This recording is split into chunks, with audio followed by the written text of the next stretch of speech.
Yassas, everyone. This is Gregory Kontos of Greek Ancestry. And this is the last webinar we are doing for 2020. It's part of a bigger series of webinars we've done throughout the year. And today I'm honored to share this panel with Linda Carol Trotter, president of the Eftychia Project. Now, for those of you who are not familiar with the Eftychia Project, it is a non-profit organization devoted to providing assistance and support to Greek adoptees with searching for and reuniting with their Greek families, reclaiming Greek citizenship, educational programs, and issues in general that affect the Greek adoptees. And it also provides assistance and support to Greek families searching for their lost children. It especially wants to assist the over 3,000 Greek children adopted by American parents in the scandal-ridden years between 1948 and 1962, as time is running out to find birth parents still living. So it's a pleasure to have you here, Linda. Thank you. It's a pleasure to be here. Thank you for asking me. The pleasure is mine. So how did you start, and when did you start the Eftychia Project? Well, it all started with the fact that I am also, for some people don't know, I'm also a Greek adoptee. I was adopted in 1958 from the Athens Municipal Orphanage in Athens. And in 2017, I was blessed to find my Greek family after 59 years of being separated from them. And I think it was basically, as soon as I found them, that first week I spent with them, I kind of had it in my head that, wow, this would be so wonderful for other Greek adoptees to experience this. And well, I wonder if there's anything I could do to help do that.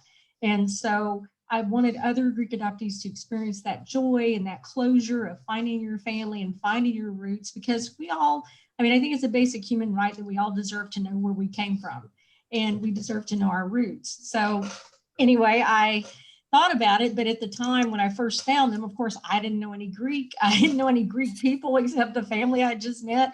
I didn't have any real connections here in Greece. And so it kind of was always in my head. It just wasn't a reality at that point. But then February of 2019 changed all of that, because my daughter met a reporter and told him my story, and he asked to interview me. And the story went viral in the papers in America. And then it ended up somehow in the papers in Greece. And it was on over 100 Greek websites and all these newspapers.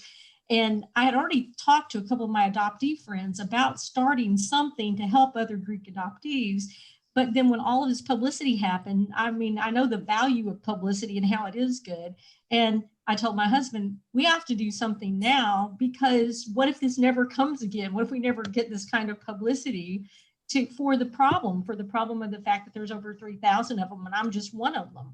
So we ended up deciding to start the Eftychia Project as a tax-exempt nonprofit public charity, because we didn't want there to be any question that we were making money off of this. So we have a board of directors. So obviously that's not by law, we can't do that. And we did this because we want to help other Greek adoptees like ourselves. And it kind of morphed into Greek families finding out about us, and then contacting us looking for these adoptees or people they thought might have been adopted that they had lost.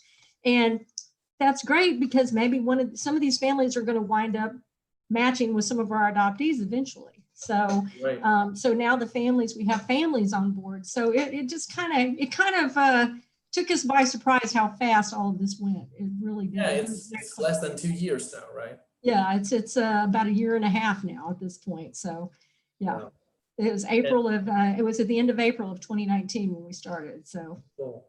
Yeah, I think it's really interesting that birth families reach out to you to find the children they've lost. That's not obvious, Well, yeah, I think it's probably not, but I think the problem is like in the past they've encountered is there's some small adoptee groups in America on Facebook and other things, but most of them are closed groups. And unfortunately, most of us don't speak Greek because we weren't raised in Greece or with Greek parents. So it became like there's a language barrier. There's also these groups are closed. They only let adoptees in or something to that effect. So I think that some of the families sometimes felt like they had no place to go.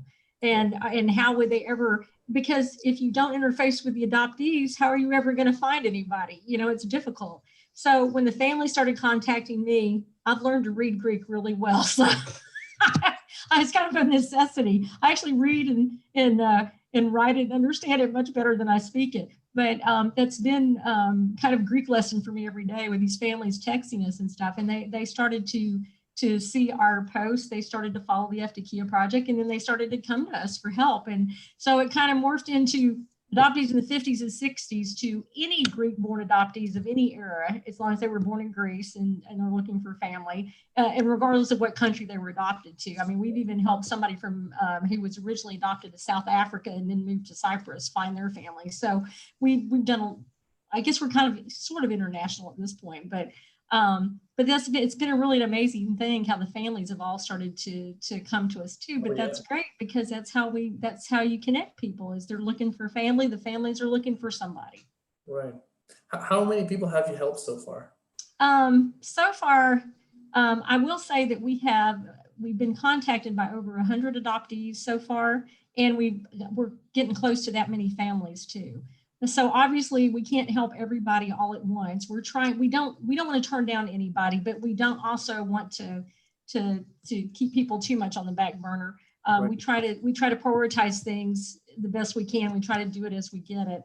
But so far we've reconnected 9 adoptees with their biological families in Greece, and I'm pretty happy with 9. I mean, my whole idea when I started was if just one more person Right. was helped by this, it'd be totally worth it. And now we've got 9, and I believe we may be close to a couple of others. So 10% is a good percentage.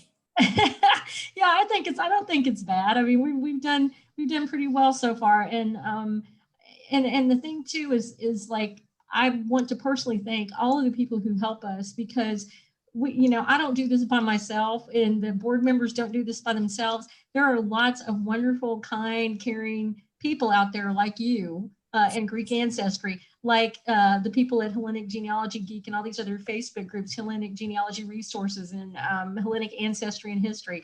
The people that belong to those groups have helped us immensely, because they see our posts and then they say, hey, I know somebody who knows somebody in Right. this city. And it's all about connections, because there's no formula to any of this. It's all about connections and how things come together. Connections, people, circumstances, and sometimes it's just a little bit of luck. You get lucky that somebody happens to know someone in the village where this person's mother came from. I mean, that's the kind of things that happen. Right. And I guess that, since in many cases we're talking about family secrets and stuff, having family connections is particularly important. Right, because you want to try to get to the closest person you can to that family, because it's not necessarily great coming from a stranger. I mean, I would never just pick up the phone and call somebody and say, hey, I know your child who's looking for you. Right. I would never do anything like that, because it's just, you run the risk of totally alienating that person and closing a door that won't ever open again. So, it's always better to have these people that volunteer to help, and they know these people. It's so much easier that way. But so many of those people have helped do things. We have people that volunteer to do translations and stuff like that. All of that together has helped. So like, this whole thing is really a group effort. It's, people see me more because I'm in Greece more and I do a lot of the legwork myself, but it's not me. It's like a whole group of people that do this. And I'm forever grateful to everybody that helps us. It's just amazing how that's all come together this year. So how difficult is it to find information? It can be pretty difficult. First, you start with the adoptee to see how much information they have. And in a lot of these cases, sadly, their parents didn't give them any information or any papers or very little. Oh, here's your Greek passport, but sometimes it doesn't have a lot of information on it that's helpful. Or here's your American birth certificate that we had made. Well, that shows them as the parents. They don't really have a lot of paperwork. So, and a lot of adoptees have been told in the past that, oh, we lost all the papers in a flood or a fire. I mean, that's a real common thing. I've heard that over and over again, that the parents have told them that, because, even though it may sound silly to us, even the best of adoptive parents are really great parents, they still have this irrational fear that their child is going to trade them for some unknown Greek person that they've never met, Right. you know? And I think that's a lot of the parents back then were not trained in how to adopt kids from another country or how to keep them in touch with their heritage and stuff. And so they were told the opposite. They were told to, you know, assimilate the child as quickly as possible into the American culture and then don't worry about it, you know, so they'll fit with the family. And, you know, that's where I think a lot of problems came. But then getting the papers, I will say that getting the court, all of our court records are generally at the General Archives of the state, either in Athens or the one in Thessaloniki, because at the time in the 50s and 60s, all of the adoptions from the Peloponnese and from the southern portion of Greece were all in Athens. And then everything from the northern areas were in Thessaloniki, in the court of the first instance at Thessaloniki. So getting the stuff from the GAK in Athens has been so great. They're immensely helpful to us. And I'm grateful to the people that work there every day, because they are so helpful when it comes to getting papers, because most trips that I make here, I have a bunch of powers of attorneys from adoptees who want papers, and it's so much quicker. I can go to the GAK, get the papers, and take them back to America for them. Right. So the GAK has been great. The orphanages, it's kind of hit or miss with them. The Athens Municipal Orphanage, where I was, they're helpful, and generally you'll get your records in about 6 weeks from them. If they have the records. It's pretty fast. Yeah, you're usually around 6 weeks. They're pretty quick. Nithera, Patra, and Ayostilianos, not so much. I mean, there's been horror stories about how long adoptees had to wait, or that they never got records from any of those places. So it's not so much, at some places, it's not so much like it's more of a reluctance to give you the records. Like even though there's a law passed in 1996 that said Greek adoptees are entitled to copies of their records. They're entitled to their records. And there's another Greek law that says if your name appears in a paper, you're entitled to a copy of that paper. But then there's a reluctance, because then they now try to kind of funnel it in with the new EU privacy law, which has nothing to do with any of that. And so it's made it even more difficult in some cases to get records. Right. But we have nice people like you who've offered to help us and give us access to the records at Greek Ancestry, because in some cases, when people through DNA find like second cousins and things like that, and we can kind of figure maybe who the grandparents might be, then you have those older records that if we know those names, we can look them up and see if we can find them. So, and that can lead us to something too. So, you know, we have availability to get records. The other records that are easy to get in the US are not so difficult to get, we can get immigration records from the National Records Center. And so you can apply for your complete immigration file, but that takes about 3 to 6 months. And then adoptees that were adopted through the International Social Service, they have both a US and a Greek file. And so they can ask for both of those. But again, that's a months-long process. It's going to take, generally people with the ISS, it takes about 3 to 4 months to get that record. The Greek office usually a little quicker, because we can email them and we have a connection with them. So it makes it a little bit easier to get stuff from them. Okay, well, still, that's fast. It is fast. Some things are fast, but the thing is when and then there's a lot of, like I said, you can't get the orphanage records. That's the difficult part. Like, because a lot of that, there are records in there that may be very helpful, you know, to you that you may not have. And the same thing with the immigration file. It may take 3 to 6 months, but a lot of times there's records in there that will help you find where your village is and where your mother's from. Well, if you, like you waited 59 years, right? So some months are they are okay. Yeah, well, you know, it's like people said, why'd you wait so long to look? And I said, because I thought my mother was dead. You know, I didn't think there was anybody to find, because that's what the lawyer told us. You know, the lawyer said she died in childbirth. Well, that's really convenient, isn't it? You know, but that's what my parents were told. And so, and also the papers from the orphanage that they had said I was a foundling of unknown parents, which means that's not true. You know, that's just not, so that paper was a total lie. But that was, again, an easier way to get me to America and then not have anything messy happening. We'd go off to America and we'd never come back. Surprise. Right, right. So papers lie as well. Oh, they do. There are, and I'm not the only one. I have actually seen somebody who has a completely fake birth certificate from America who was actually born here in Greece. Wow. And the people that are listed on the birth certificate are not the parents of this particular individual. Because he's the adoptee had contacted these people, and these people are not his parents.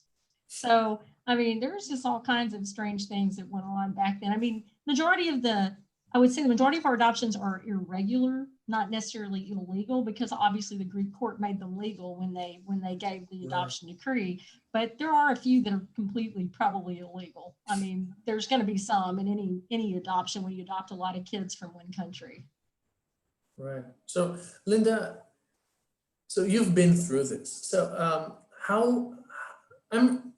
I feel I have no idea of what it feels like, to be adopted and to realize it and find your birth family. Mm-hmm. And is it like, I've heard people saying, after realizing they're adopted, they say, I always felt something was wrong, or I was missing something, or there was not this really strong connections with my adopted family. Mm-hmm. So what do you have to say about that? Well, I have to say, first of all, when you realize you're adopted, everybody's reaction to that is different. It's going to be an individualized thing because it always depends on like how your parents approach that to begin with, and when they actually told you, And I think that makes a huge difference in somebody how they look at adoption. I've always known. I probably was 2.5 or 3 when I knew I was adopted. I mean, that I can remember back. And my parents always said, they told me I was adopted from Greece, from the Athens orphanage, that my name was Eftychia, and that I was the best thing that ever happened to them. That's what they always tell me. That was the greatest gift they ever received, which they always made it. They never tried to make me feel like I had to be grateful to them because they plucked me away from this horrible place or anything like that. They did the opposite. So, and that's not, I mean, I know there was a lot of people that did not have that didn't have good parents. So I think it kind of depends on the parents you had and how they approached it.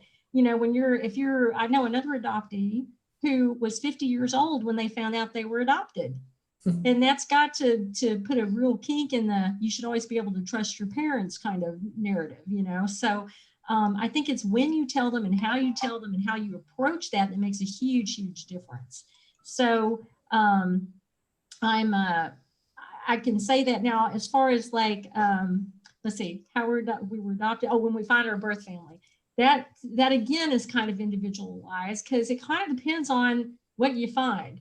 And I've told people before, you need to be prepared for anything that you may or may not find when you start out on this journey, because you don't know what you're going to find. You don't know if they're going to be the greatest thing since sliced bread, if they're going to be people when you go there and you're like, oh, because that can happen in any family. Everybody has family members that they don't like, So I mean, so you don't know what's going to happen. So biological or otherwise, families are families everywhere, and people are people everywhere. So you never know. So it kind of depends on your situation.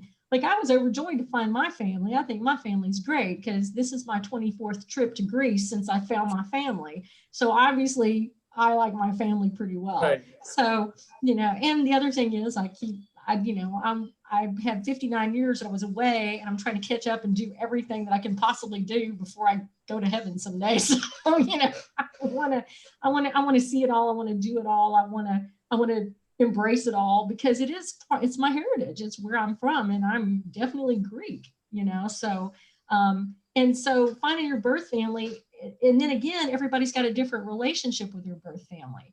I have a great relationship with mine, and I'm here all the time. They're probably tired of me by now, actually, but I'm here. I doubt that. I'm here constantly, and I try to do something that I haven't done before every time I'm here. Go someplace new that I haven't been, or see something different, or learn to cook something new, or whatever. And I love that, and because in the beginning when I started to come, I didn't want just a superficial relationship with them. I wanted a real relationship, like hey, what'd you do when you were growing up as a kid? What's your favorite color? And what do you like to eat? And I want to know the persons. I don't want to just say, oh yeah, I see my family and I'll see them once or twice every couple of years or something and talk on the phone occasionally. I wanted a relationship. But other people, they don't want that close of a relationship, or because of either time constraints or work or the ability to travel or finances, they can't come as often, and they still want a relationship. It's just, you know, it's just a little bit more difficult. But everybody has a different relationship, and so it's kind of, you know, I think most people are happy. The majority are happy when they find their families. One of the adoptees that we found family for, it's the only one that the family didn't want a lot of contact with that person. The first cousin has been really good and been very helpful in trying to interface with this, because this person has half siblings, but the half siblings are the ones that don't want the contact. So, you know, I told the person that give it some time, maybe in some months, they'll want to. Let them think about it, because you can't really force them to accept you. Yeah, You know, and that's the one thing you have. changing. Huh? It is life changing on both sides. It is. And it's very shocking for you to be able to find somebody, and it's shocking for them, especially if they didn't know you existed. Right. You know, so that makes it even more difficult when it was a closely held secret. Many are not closely held secrets, but some are. And so it's difficult. And so you just have to be prepared for whatever it is. And that's why the family relationship and finding the family, everybody's got a little bit different. And as to your last question about not feeling like they're your real family, again, that's kind of based, I think, on how you're treated in the adopted family and how they present everything. You know, I never felt like anything was missing until, you know, I never felt like looking in Greece for a family was important until it was. You know, I mean, it was just like, it wasn't important to me till my adopted parents died. And then I felt, I'm an only child, then I felt alone and wanted to see, well, where did I come from? And I'd like to know if there's anybody out there that looks like me. And I'd like to know why I do some of the things I do, or why I have a certain talent that I have, you know, because some of that's DNA and some of it is environment. So I think people that unfortunately didn't have good adoptive parents and were treated as if they were different than a biological child, I believe a lot of them probably do feel like that. And I've heard people tell me that I felt like something was missing, or I felt like I didn't belong to this family because they tried to make me feel grateful for everything they did every day, or they would introduce me as their adopted child, even when they had other biological children. And that's, you know, the one thing that my parents despised in people was to have biological children introduce them as, oh, my son John, my son Mark, and our adopted daughter Mary, which marginalizes the child immediately. Right, absolutely. It makes it different. So then they feel like their place in the family isn't as of much value as a biological child. So I can definitely understand when people are not treated as they should be. Children should be loved and protected, not ridiculed or marginalized like that. And unfortunately, even in biological families, stuff like that happens. Oh yeah. So from my understanding, most of the birth families, when they come face to face with the news, they react in a positive way. Normally, I think they run the whole gamut of emotions. They got shock, disbelief, joy, sadness, guilt. I mean, some of them feel really guilty. One birth mother told the child that she gave up, she thought they would never come looking for her because she thought they would hate her for having to give them up. And so you have a biological mother who's terrified that it's never going to happen. And then when it does, she can't believe it. And then of course they do. I think they do have a certain amount of guilt about some of that. But the majority of the families are excited. But they do have all these other emotions too. They're shocked. They can't believe it. They're joyful, but then they're sad because of all the lost time, you know, that they didn't have this child in their family. Because I remember the first week I was here when I met my biological family here in Greece. And I remember sitting at the kitchen table in the village with my birth mom and her saying, all the wasted years, all the wasted years. And she would cry. And I said, I had my cousin translate at the time because I couldn't speak Greek then. And I said, we can't get those years back, but we have now, and that's what you have to look at. You can't get those years back. They're just not, you won't ever get them back, but you have what's left of your life to have a relationship at this point. So, and of course, with finding my biological mother, I inherited a humongous Greek family because, they're all really big. Including Georgios and yeah. Yeah. So I ended up with a huge family, and it's great. I love it. I mean, I can't explain how much family relationships in Greece are so close. Like all my cousins are like my brothers and sisters. They're not just cousins, right. And their children are not just my first cousin once removed. They're my nieces and nephews. So it's a whole different thing, and it's just such a lovely thing to be a part of. Wow. Okay.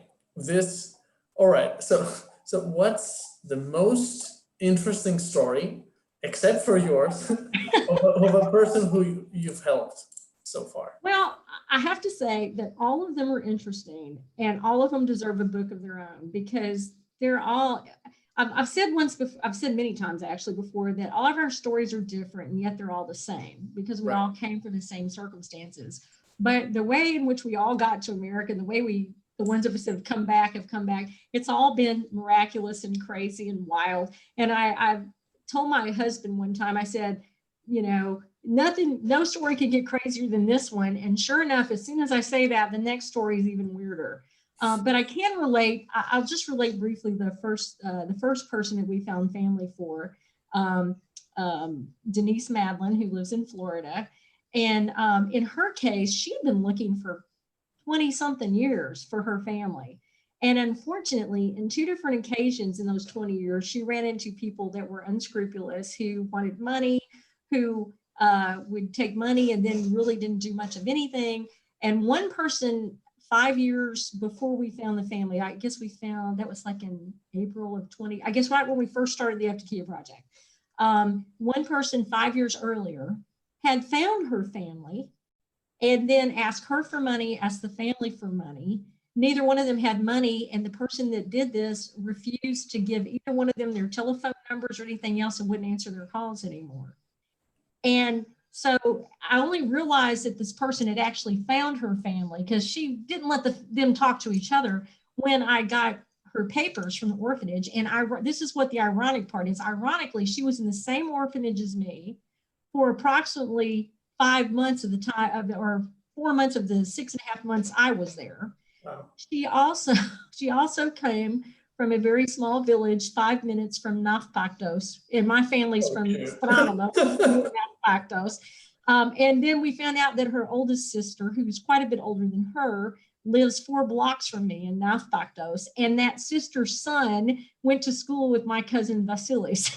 All righty. Okay.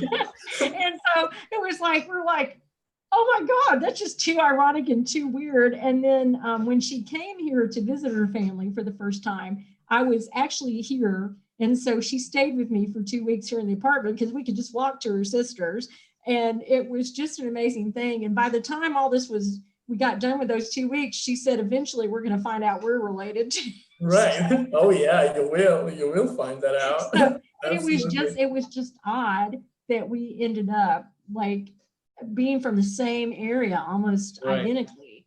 And we have a suspicion that perhaps the same woman who took me away from my family and took me to Athens possibly may have had something to do with her. We don't know for a fact, but because we should have ended up at Patra, because that's the closest place. All they had to do was take a boat ride across the Gulf of Corinth, and we could have been there. Same thing with her. And so we just kind of wondered, because the person that deposited me in Athens had a knack for getting rid of unwanted babies in this area. So we're thinking maybe the same person took us to Athens. It's highly possible. Oh yeah. Yeah. So that's the first one we found. Okay, well, that's really interesting. I didn't expect something as interesting, but yeah, wow. And so you mentioned this two children from the same area. Does this have to do with the history of the area? So is there like a common reason why families put children up for adoption? I don't know if there's a common reason, but in the case of Greece, I think the most common was children born to unwed mothers, people that weren't married, families at that time. That was a stigma and a shame. And they didn't want the shame of that child around, because if that child was there and they stayed in the village with an unwed mother, then that was like, a slap in the face to the rest of the family, because that child was a reminder of that all of the time. And so they, in a lot of cases, got rid of children because of that. I think another part of it was, and I've run across this with some of the older adoptees, like some that were as far back as 48 and 49, which was during the Greek Civil War. Part of it was wartime. The family was large. They had a baby, and then they couldn't feed the baby because they were all starving too. They didn't have enough food. And so they felt like the baby would be better off at an orphanage because at least someone would feed the baby. Right. So some of that happened too. And that happened again, like in some cases, like say a mother was pregnant and then her husband was killed and she already had 5 kids. Then she gave up the baby because she just couldn't feed another mouth. She didn't know what she was going to do. So things like that have happened as well. But I think the most common thing is that they were born to mothers who were not married, and that was a stigma and a shame and embarrassment back then. I feel fortunate that I wound up in an orphanage, because it's a sad fact that back in those days, infanticide was not uncommon. And I've heard stories in the village from a relative that people would do things like throw a baby in a river, leave it out in a ditch for the elements or whatever. And I was thinking, how could people do something like that? So, I mean, it's horrible to think about, but it happened. Yeah. So I feel lucky I'm alive. I'm telling you, I'm lucky to be alive. That's what I say. That's what I think anyway. Wow. All right. So, I was thinking, of things to ask you. And so the Eftychia Project, you are building a community of people who have they share a common past, and they are all looking for their birth family. So I want to ask you, during this process of contacting you and you starting looking into this, and after the reunion, do these people, the Greek adoptees, are they interested in staying in touch with you, with the project? Do they try to support the project? Yes. It's really been amazing. Once we connect people, they do, most of them stay in touch, and they I get texts from them a lot of times, or they have a family issue that they don't quite understand the Greek culture with or something, and I explain something to them. Oh.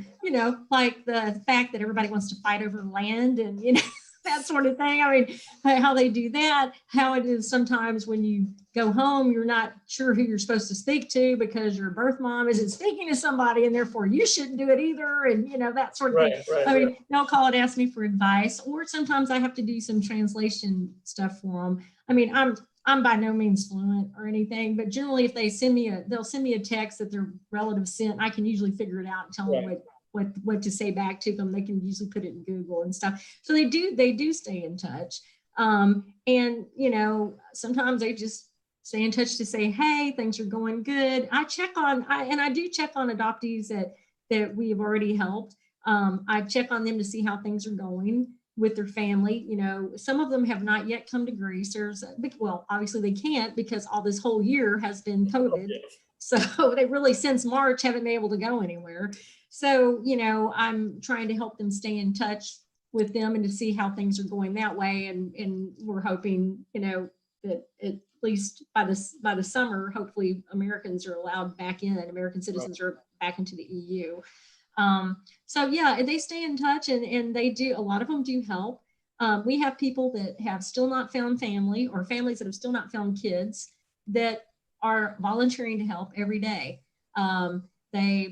We have one family that's looking for a lost sister from here, that they're doing translations for us, like on some of the court papers and stuff like that. So they're doing that. We have other people that, will make phone calls and we need made if they speak Greek or whatever. So, and we have a lot of the adoptees have pitched in and just doing stuff out of the goodness of their hearts to help. Like I was telling someone I needed a list of all of the places to get apostilles in America for each of the state governments. And so she said, I'll do that. So she's working on a list for me. So, that sort of thing has been great. They're all willing to help. A lot of them have donated DNA kits. And, we don't ask, it's our strict policy to never ask adoptees or Greek families to ask us for help for money or donations of any kind. And when I put out things on the Eftychia Project, I don't tag like adoptees or families because, other people have been willing to help. And so I don't, but a lot of adoptees have donated kits, even if they haven't found family, because they're hoping that someone will find family. Right. Recently, one adoptee donated 10 kits to be used in the Patras area because so many people come from the Patras orphanage. And so I'm going to work on that. When I come back in January, I'll come back at the end of January for 6 weeks. So I'll have time to do a lot of things for the Eftychia Project. And we're going to work on a project to get that done where we can perhaps get some families to come forward that may have left a child at Patras and try to get some DNA samples from them. So, the adoptees have been wonderful. The Greek families have been wonderful. They've all been trying to pitch in and help. We've had Greek families make phone calls for us to other Greek families if we're trying to find somebody. So it's been an amazing, beautiful thing to see.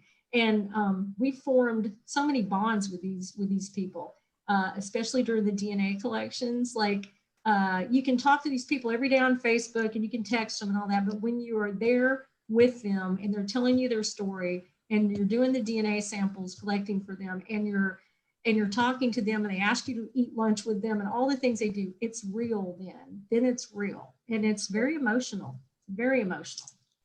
Are all of them interested in reconnecting with a Greek heritage? I think most people generally are. I think it's been difficult for some of us because we weren't raised by Greek Americans. I really envy the ones that were raised by Greek Americans because they didn't lose their Greek heritage. A lot of them do speak Greek. They were able to, go to the Greek Orthodox Church. They go to the Greek, they ate Greek food their whole lives. They learned how to make it. They never, and they came to Greece sometimes with their families to visit the other family members in Greece.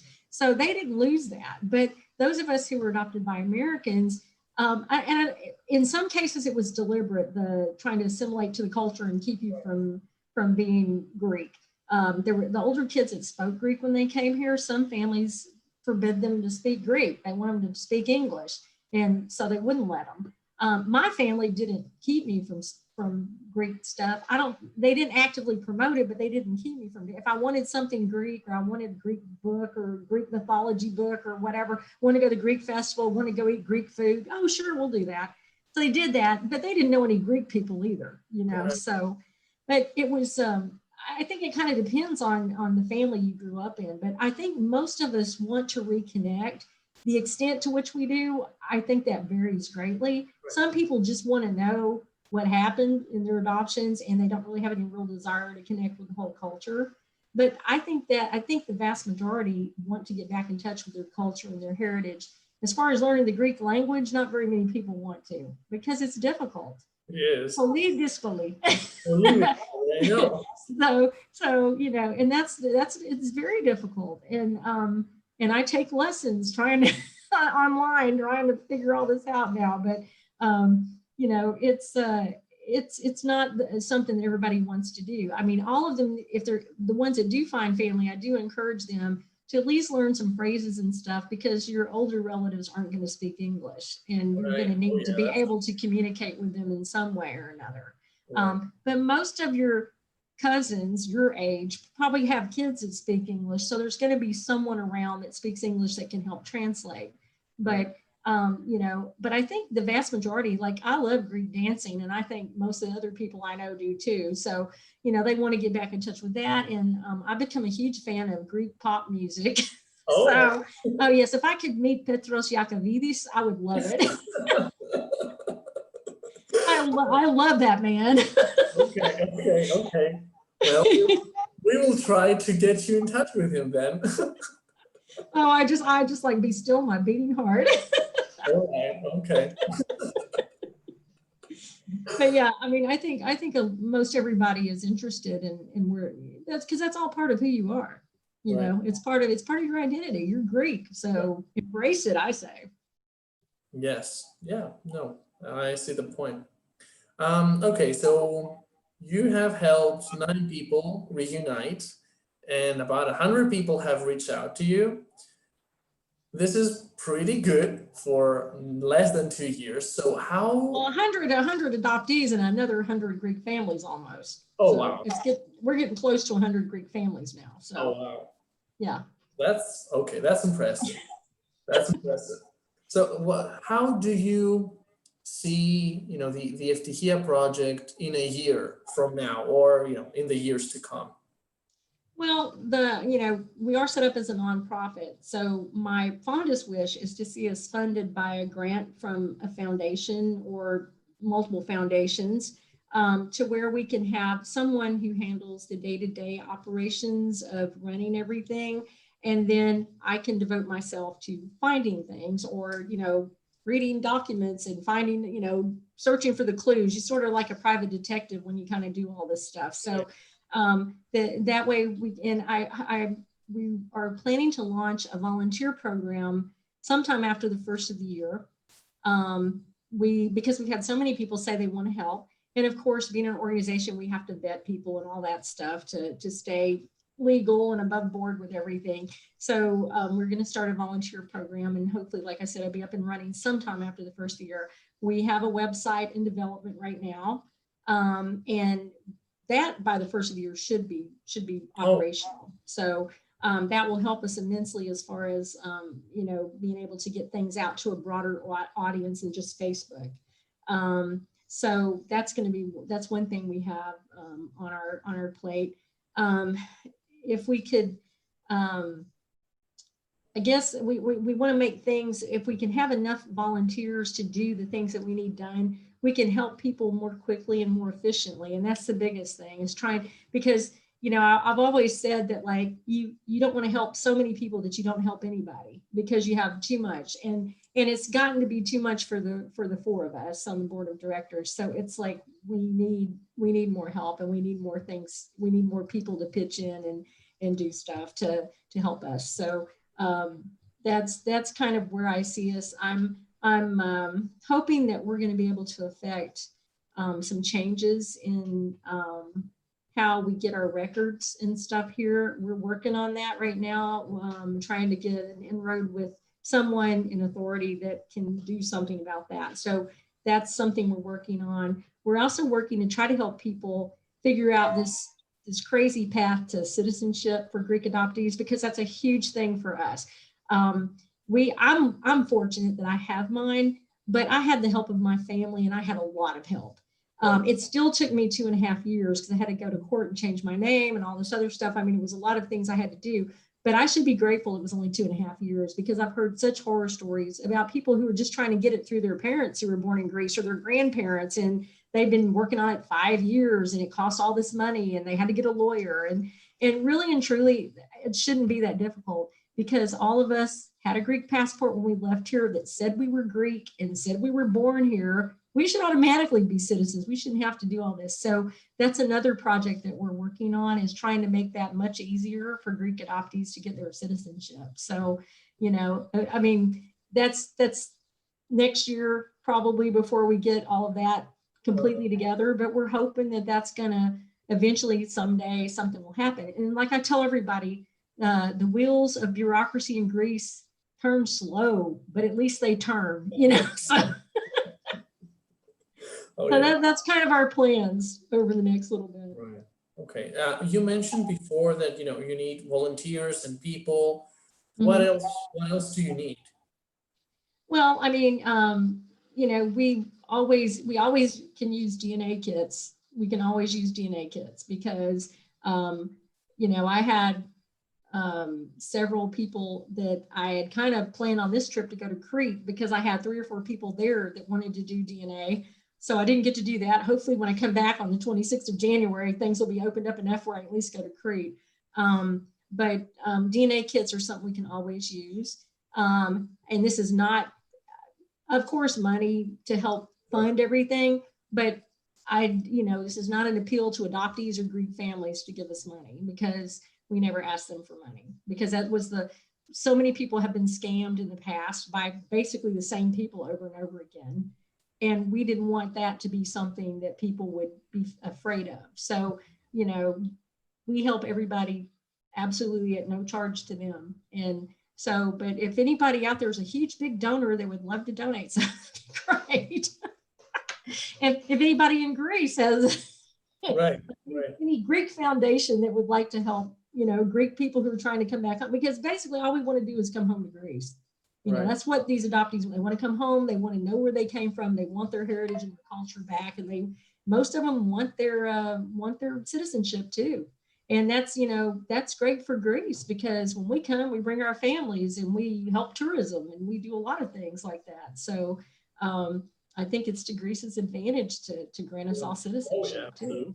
You know, so you know, people can help as they feel led to help. We haven't had any real big fundraising efforts for anything yet. That's another thing that somebody who could be the director of operations for the project would have to do and take that burden off of the rest of us, you know, where we can actually do the work of the project and not have to worry about the day-to-day stuff. So that's kind of on my wish list anyway, hopefully one of these days. Yeah, right. Well, for my part, I've told you anything you need from Greek Ancestry.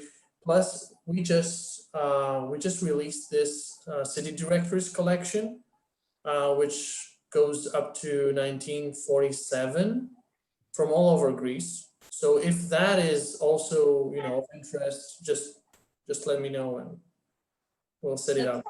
Oh, that sounds great. I mean, like I said, a lot of times when we get DNA and then they can't find like a close cousin, but they find like a second, and then we can figure out grandparents. That's real helpful because then we can kind of at least narrow it down to who the grandparents might be, and then you might be able to narrow down parents. So sometimes people have to work backwards because with some people, DNA is all they've got, no papers and no anything.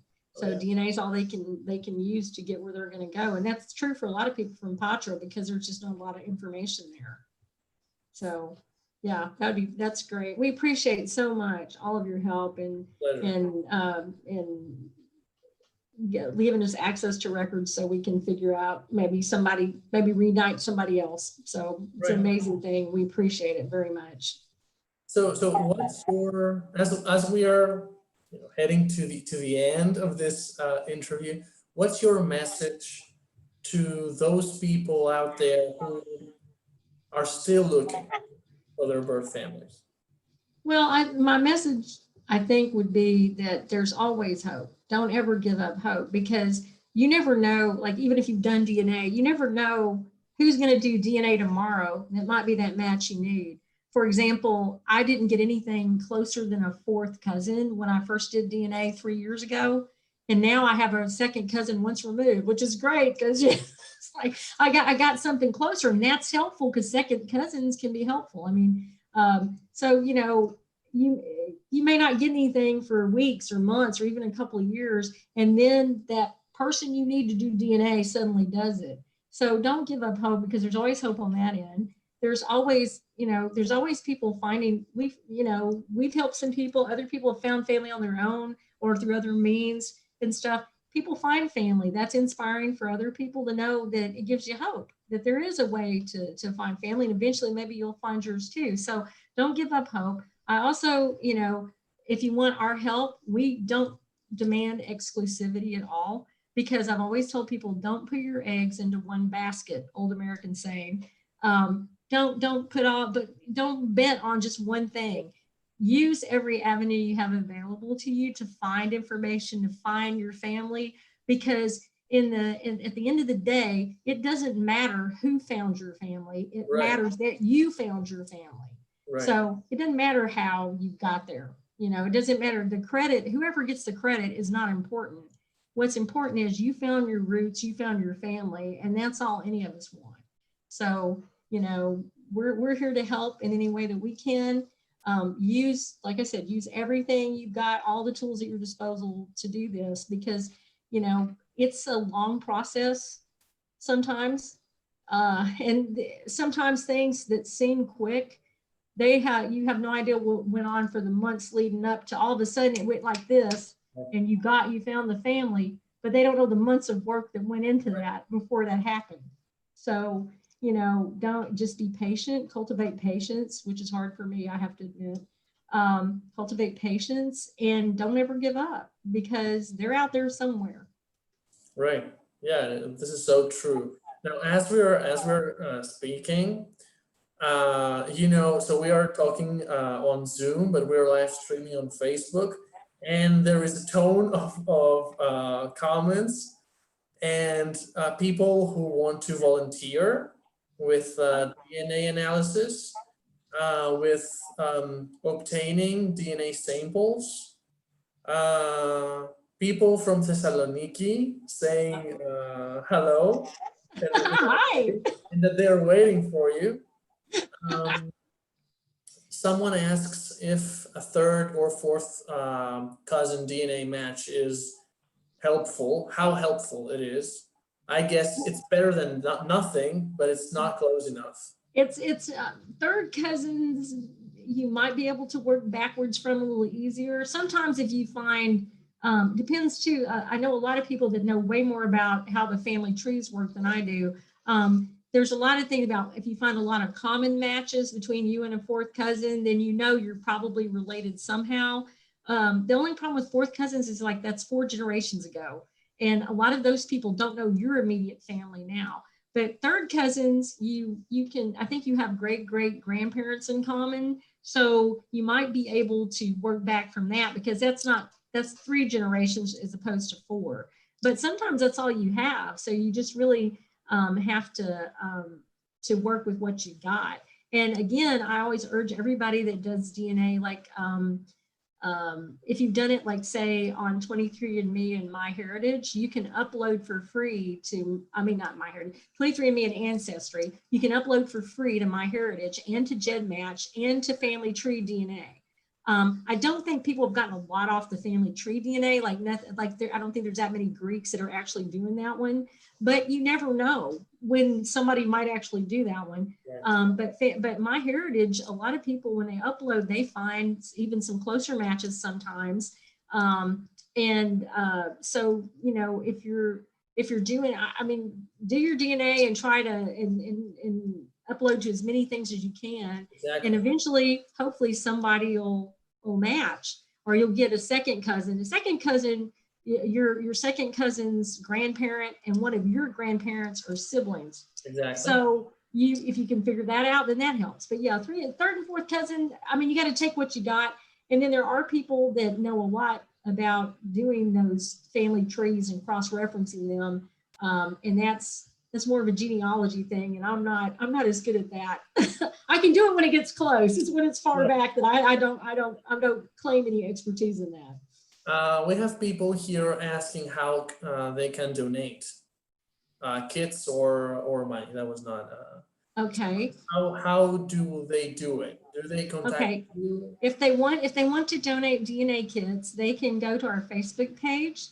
And they can send the kits to our address on the Facebook page. So the Eftychia Project on Facebook, and they can send kits to our page. They can also, there's also, if they want to give monetary donation, there's a donate button at the top of the page, and they can donate through Facebook. 100% of that goes to the Eftychia Project, because Facebook doesn't charge anything for nonprofits to get money from donations. So they can do that. They can also do, we have a PayPal account. It's through our, it's by our email, which is the eftychiaproject@gmail.com. So that's the email that our PayPal account goes through. And I think that's what you have to put in order to donate through PayPal. Perfect. All right.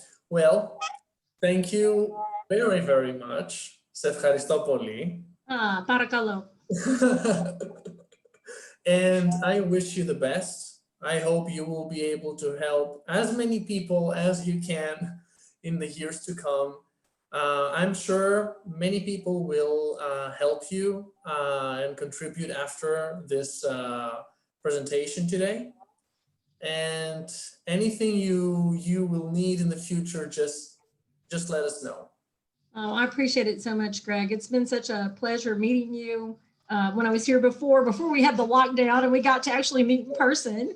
And you're in Athens now, right? So you're in Athens, I'm in Eftychia. So it was such a great privilege to meet you and get to know you, and appreciate all of your help so very much, and definitely appreciate you having me on to talk about the project today.